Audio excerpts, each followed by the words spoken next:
और petrol diesel पर excise duty में भारी कटौती की गई है। जानकारी बड़ी सामने आई, जहां डीजल पर ड्यूटी 10 रुपए घटाकर 0 कर दी गई, तो वहीं पेट्रोल पर ड्यूटी 13 रुपए घटाकर 3 रुपए कर दी गई है। ये बहुत बड़ी राहत सरकार की तरफ से आम जनता को दी गई है और इसके लिए ये बड़ा फैसला लिया गया। जो एक्साइज ड्यूटी पेट्रोल और डीजल पर लगाया जाता है उसमें भारी कटौती की गई। ड्यूटी डीजल पर एक्साइज ड्यूटी 10 रुपए से घटाकर 0 कर दी गई, यानी कि एक्साइज ड्यूटी जो डीजल पर पहले 10 रुपए लगती थी अब 0 लगेगी। तो वहीं पेट्रोल पर जो 13 रुपए की एक्साइज ड्यूटी लगती थी वो अब 3 रुपए लगेगी। तो वहीं पेट्रोल डीजल पर एक्साइज ड्यूटी घटाने की केंद्रीय गृह मंत्री अमित शाह ने तारीफ की। अमित शाह ने पीएम मोदी के फैसले पर बधाई दी। अमित शाह ने कहा कि तेल पर उत्पाद शुल्क में कटौती की गई।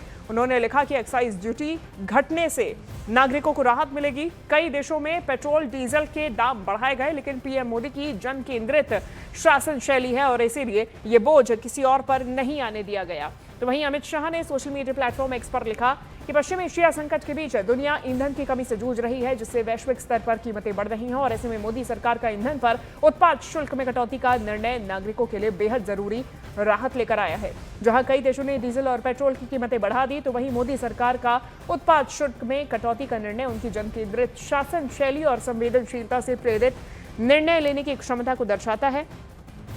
अमित शाह की तरफ से आगे लिखा गया कि प्रधानमंत्री नरेंद्र मोदी को इस निर्णय के लिए हार्दिक बधाई। और बड़ी जानकारी, एक्साइज ड्यूटी घटाने पर निर्मला सीतारमण यानी कि फाइनेंस मिनिस्टर का भी बयान सामने आया। निर्मला सीतारमण की तरफ से कहा गया कि पश्चिम एशिया संकट को देखते हुए कटौती की गई। उपभोक्ताओं को बढ़ते दाम से अब इससे सुरक्षा मिलेगी।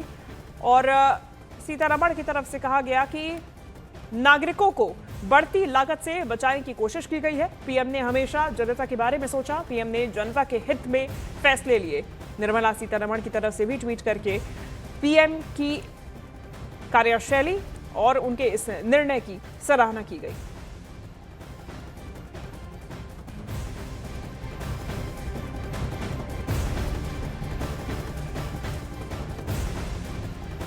तो पेट्रोल डीजल पर एक्साइज ड्यूटी में भारी कटौती की जानकारी पर हरदीप सिंह पुरी यानी कि पेट्रोलियम मंत्री का भी बयान सामने आया।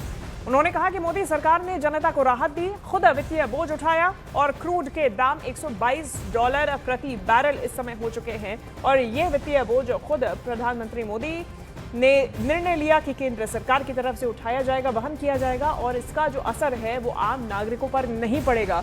इस वक्त वैश्विक बाजार में जो क्रूड ऑयल की कीमत है वो $122 प्रति बैरल हो चुकी है, जहां ये 70 से 80 डॉलर प्रति बैरल के हिसाब से वैश्विक बाजार में क्रूड ऑयल बिकता था। वो अब कीमत बढ़ाकर वैश्विक बाजार में $122 प्रति बैरल हो चुकी है।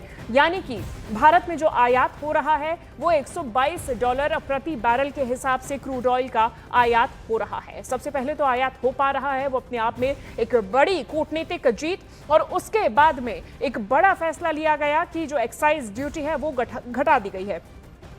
मेरे साथ में मेरे वरिष्ठ सहयोगी अमिताभ सिन्हा जी जुड़ गए हैं। अमिताभ जी, एक बड़ा फैसला लिया गया है, लेकिन सरकार की तरफ से इस फैसले का समर्थन करने के लिए अब क्या कोई और चुनौती भी आ गई? क्योंकि आज मुख्यमंत्रियों के साथ में बातचीत भी होनी है, उनसे भी सहयोग की उम्मीद की जाएगी, क्योंकि अब आगे वैट की भी बारी है, अगर दामों में जो इजाफा देखा जा रहा है उसको बचाने के लिए।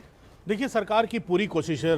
पहले दिन से भारत सरकार ये कोशिश कर रही है कि जो खाड़ी का युद्ध है उसका, जो अमेरिका और ईरान की जंग है उसके बीच में भारत की जनता को, आम जनता को कोई नुकसान न उठाना पड़े, उनको कोई मुश्किलों का सामना न करना पड़े। न सिलेंडर की कमी हो, न पीएनजी की कमी हो, न पेट्रोल की कमी हो, न डीजल की कमी हो। और साथ ही साथ इसलिए भारत सरकार ने कई अहम फैसले लिए और प्रधानमंत्री ने अपने लोकसभा राज्यसभा में यही तो कहा था कि भारत को अभी ज़रूरत है, जिस तरह से कोरोना के समय भारत सरकार ने कदम उठाए थे लोगों के हित में और कमर्शियल और इंडस्ट्रियल हित को थोड़ा रोकते हुए, उसको इस बार फिर से युद्ध स्तर पे उस काम को पूरा किया जा रहा है। और अब 1 महीना होने का आया है। मुझे लगता है कि जितनी किल्लत दुनिया के बाकी देशों को हो रही है उससे ज़्यादा सफलता से भारत सरकार ने भारत की जनता को राहत दी है, पहली बात। दूसरी बात, राज्य सरकारों से लगातार अपील हो रही है कि ब्लैक मार्केटिंग और होर्डिंग को रोका जाए। राज्य के मुख्यमंत्रियों से प्रधानमंत्री आज यही रिक्वेस्ट करेंगे, यही निवेदन करेंगे कि ब्लैक मार्केटिंग और जो होर्डिंग होती है गैस एजेंसियों के द्वारा, पेट्रोलियम कंपनियों के द्वारा, जो स्थानीय लेवल पे, उसको रोका जाए, उनके ऊपर कड़ी कार्रवाई की जाए। तो और क्या क्या कदम राज्य सरकार आने वाले दिनों में उठाने जा रही है, क्योंकि युद्ध खत्म होता नजर नहीं आ रहा है, तो आने वाले दिनों में क्या क्या कदम राज्य सरकार उठाएगी उसके ऊपर बात की जाएगी। लेकिन सबसे अहम बात है, जो चुनाव में जाने वाले राज्य हैं उनके मुख्यमंत्री आज बैठक में सम्मिलित नहीं होंगे और उनसे कैबिनेट सेक्रेटरी वहां के मुख्य सचिवों से बात करेंगे। तो मुझे लगता है कि एक नेशन फर्स्ट के लिए और एक इंडिया कम्स फर्स्ट के नारा जो प्रधानमंत्री ने दिया है, एक पूरी तरह से गवर्नमेंट ऑफ इंडिया अप्रोच के थ्रू सबको एक साथ लेकर चलने का, उस पर एक बहुत बड़ा कदम है आज के शाम की बैठक। निश्चित तौर पर। और इस बीच बड़ी जानकारी ये भी सामने आ रही है कि पेट्रोलियम सचिव की तरफ से सभी राज्य के मुख्य सचिव को चिट्ठी लिखी गई है।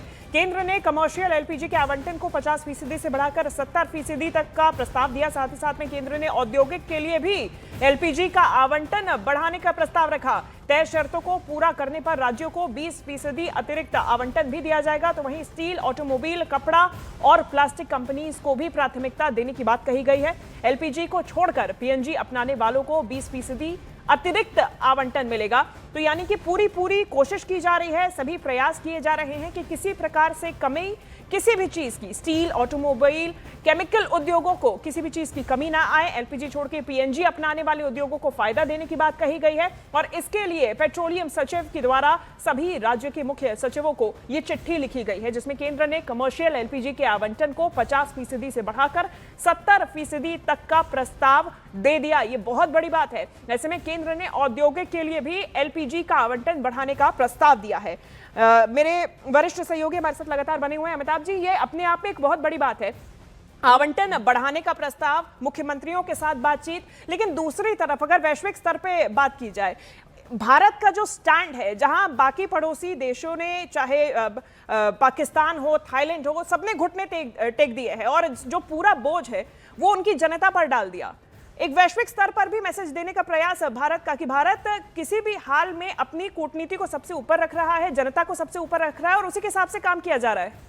बिल्कुल, तभी तो आज हरदीप पुरी जो पेट्रोलियम मंत्री हैं, उन्होंने आज एक्स पोस्ट पर बताया है पूरे देश को कि ऐसी किसी अफवाह पर ध्यान न दें कि सरकार कोई लॉकडाउन करने जा रही है, सरकार पेट्रोल पंप बंद करने जा रही है, एलपीजी की किल्लत देश के किसी कोने में हो गई है। इन अफवाहों से बचने की सलाह दी गई है। और साथ ही साथ आपने देखा होगा कि गृह मंत्री अमित शाह ने भी इस बाबत देश की जनता से अपील की है। निर्मला सीतारमण जो देश की वित्त मंत्री हैं, तो देश प्रधानमंत्री नहीं, जो देश के जो बड़े मंत्री हैं, श्रेष्ठ मंत्री हैं दिल्ली में, केंद्रीय मंत्री, उन सभी अपील की है कि किसी अफवाह पर ध्यान न दें। भारत के पास पर्याप्त मात्रा में एलपीजी और पीएनजी और पेट्रोल का पर्याप्त भंडार मौजूद है, अगले 60 दिनों तक का मौजूद है। ये भी सरकार ने साफ कर दिया। तो मुझे लगता है कि जनता को अफवाहों पर ध्यान नहीं देना चाहिए। और जहां तक पीएम ने जो कहा था कि कोरोना के स्तर पर हम लोग जंग लड़ेंगे, तो ये कहीं से नहीं कहा था कि ये लॉकडाउन की तरफ बढ़ रहा है। जो जनता के बीच अफवाह उड़ रही है, जिसके बारे में सरकार अवगत है, तो कहीं कोई लॉकडाउन नहीं हो रहा है, ये साफ है।